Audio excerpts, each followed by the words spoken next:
Alright, welcome back, ladies and gentlemen, to the Chupacabra's lair. I'm your host, Larry, and we're back for some more indie gamification, checking out some early gameplay from Tesla vs. Lovecraft, which is made by 10 Tons Studio. It's coming out sometime later this month, near the end of the month. And this is by the same people that made Judge last year, the game that's like a combination of Robocraft and Judge Dredd. And that was a top-down tactical shooter all about being a cybernetic police officer who had to go into harrowing situations, save hostages, kill the bad guys, and get out alive and get cool cybernetic upgrades. In a similar vein, Tesla vs. Lovecraft is a very arcade-style shooter with some roguelite mechanics in it, where you have to play as Tesla, trying to get your machine technology back from Lovecraft and his Cthulhian army, who has broken into your factory late at night, started a fire, and made off with all of your cool gizmos and gadgets.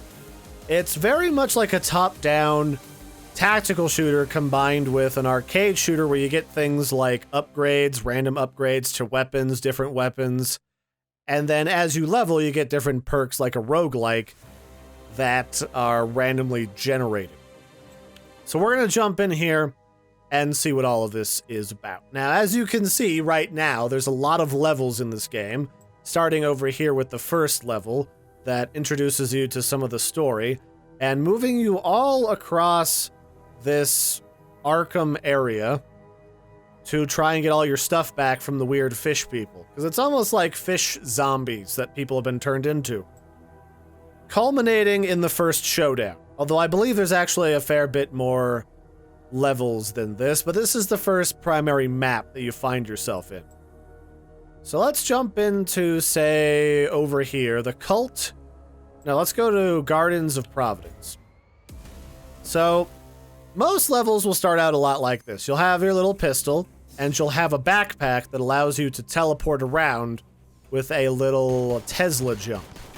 Those are actually kind of cool, and that's where you get like a lot of the strategy in this game, where if you want to avoid enemies, you can literally teleport and kite enemies around physical obstructions in the environment. In this case, it's like fences and benches and everything, all the while trying to keep an eye out for upgrades like this pistol that I found, which is a little revolver pistol. And all of these weapons, for the most part, have infinite ammo, but what you're really looking for is some interplay between the firing speed and how long it takes to reload, because this gun only hits 1 or 2 enemies at a time per shot, but it's also really fast, and it does a fair bit of damage, and doesn't take too long to reload, and that's really what you want.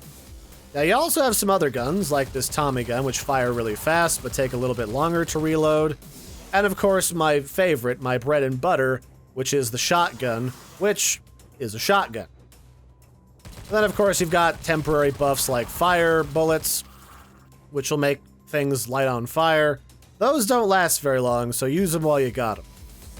And then, of course, the final component is the fact that you get little perks that buff your damage, your speed, and what have you, and you get to pick between 2 or 3 of them each level that augment your abilities. Most of them are kind of like a raw stat upgrade this early in the game, but you can also get it so that you can have infinite Tesla jumping teleport abilities, which I think is really fancy and handy. This early on in the game, it's really not necessary to really min-max or strategize what buffs you have, but like any roguelite mechanic in a game, you might want to give it some thought when you get into more dangerous enemies and fancier enemy types later in the game.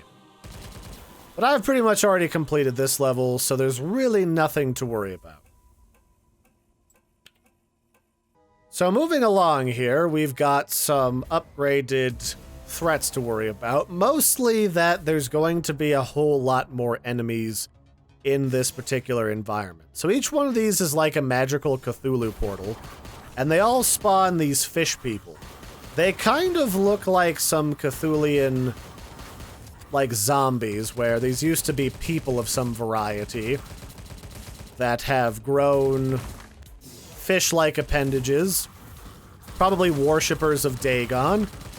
And they have become full fish people, and they are hell-bent on eating our flesh and stealing things for some greater, darker purpose. And we don't really want that to happen per se, because that's a little bit annoying. So I'm just gonna kite them around as best as I can through these fences. And they can actually bust through these fences, so I have to be careful. And try to kill them. And eventually we'll get through 90% of them so that I can move on to the next level. Let's see, what kind of perks do I have? Extra bullet pierce through chance. Let's go with that, because I'm good on speed. Let's go with a chance to avoid damage, because we're starting to get large numbers of these bad boys. And hopefully I can get a temporary buff, which will give me some gnarly powers here. So what I'm looking for is something that might give me... Oh, that's like a nuke of some variety. Oh, oh yeah. Oh, that's the stuff right there. That's what I was looking for. One thing that I really enjoy in this game is when you get something that's called an X-ray blade, where you literally use X-ray radiation as a power-up, a usable ability where you can actually cleave through scores of these enemies like you're an old-school Knight of the Round Table or something. But these fire bullets will do. I will definitely not say no to fire bullets. And unfortunately, now we have a demonic portal that is like never-ending. So if we don't kill this Cthulhu statue, it will not stop spawning more of these enemies. So let's just kill you. And if I remember correctly, there is a group of people from a town in one of the Cthulhu books, I forget what it was called, that when they gained a certain level of age, as they grew older, they slowly transformed into fish people, and they would go into the sea and live for eternity until the suns burned out. That was the plot of one of the Lovecraftian books. I think I read, if not all of it, part of it. But that was a really long time ago in middle school, so I'm having trouble remembering a lot of it. But that's sort of the world you're inhabiting. You got really cool cyberpunky, steampunky technology with Nikola Tesla, and a lot of the really cool mechanics from, like, say, the Cthulian universe. And I think they go together really well. Now, as we get further in here, as I'm sure you would imagine, we're starting to get some enemies that'll leapfrog at you.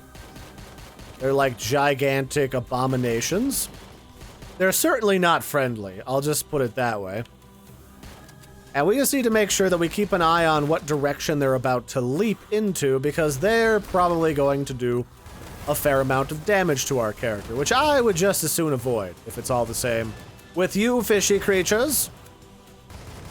I'm just gonna say these are probably like thralls of Dagon of some variety. I really liked that movie too. That was a really good Cthulian-inspired movie that involved fish people, tentacles, and lighting a priest on fire. Ooh, this fire rate is really good. I like that.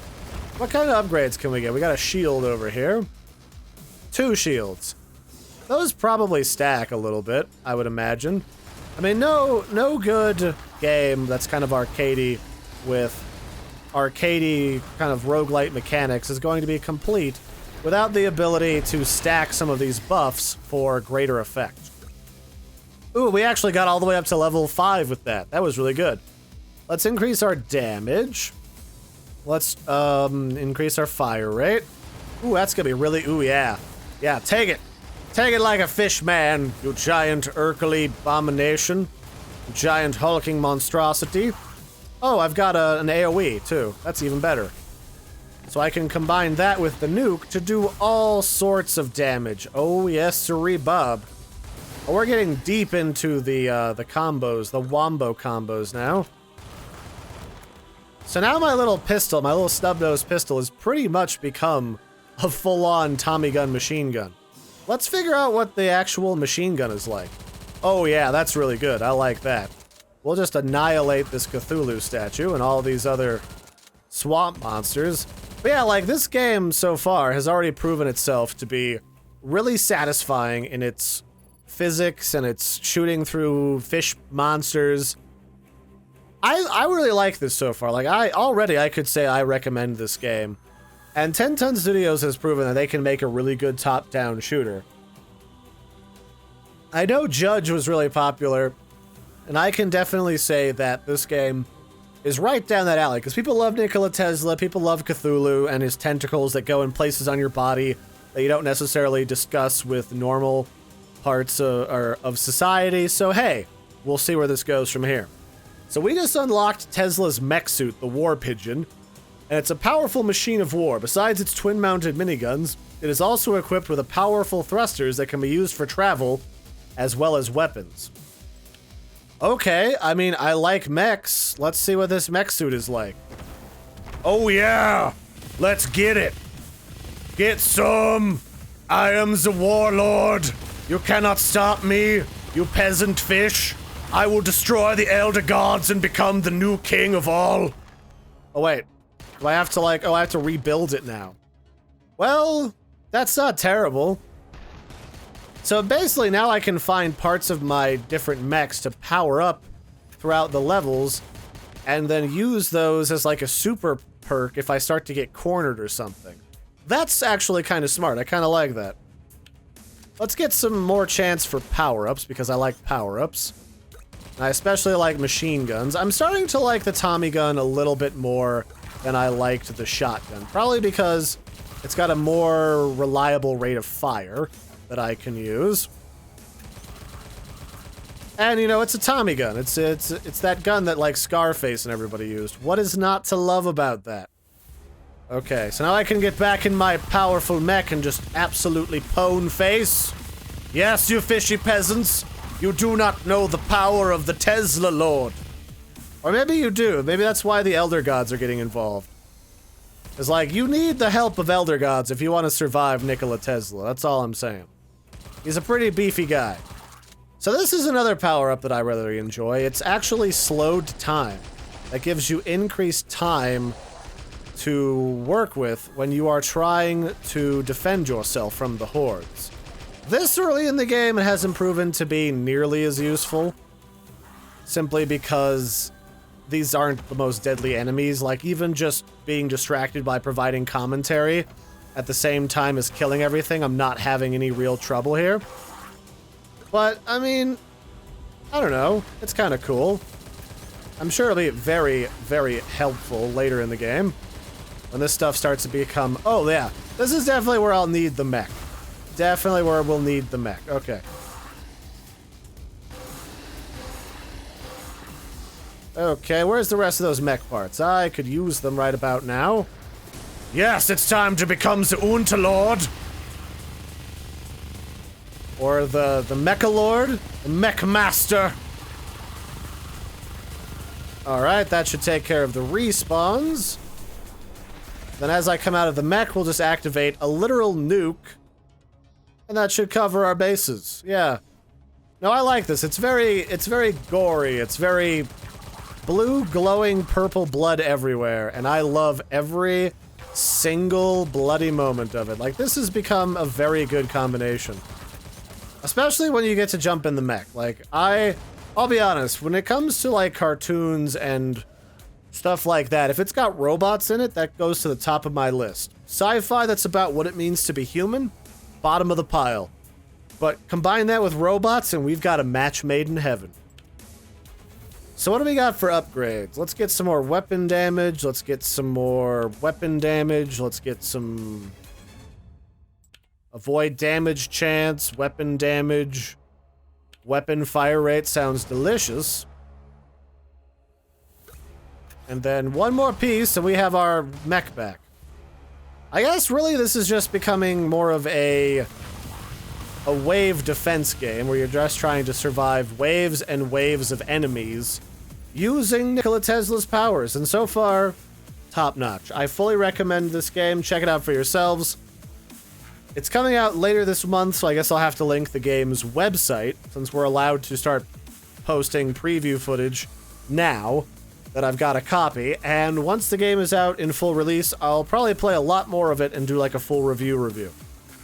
So I'll probably do one or two more videos about this while it's still in the early stages in beta. Probably not a lot will change this close to release, but you know, you never know. It's an early beta work in progress build, so it's hard to say. So that's it. Catch you guys later. This has been Tesla versus Lovecraft. Bye, everybody, and have a good one.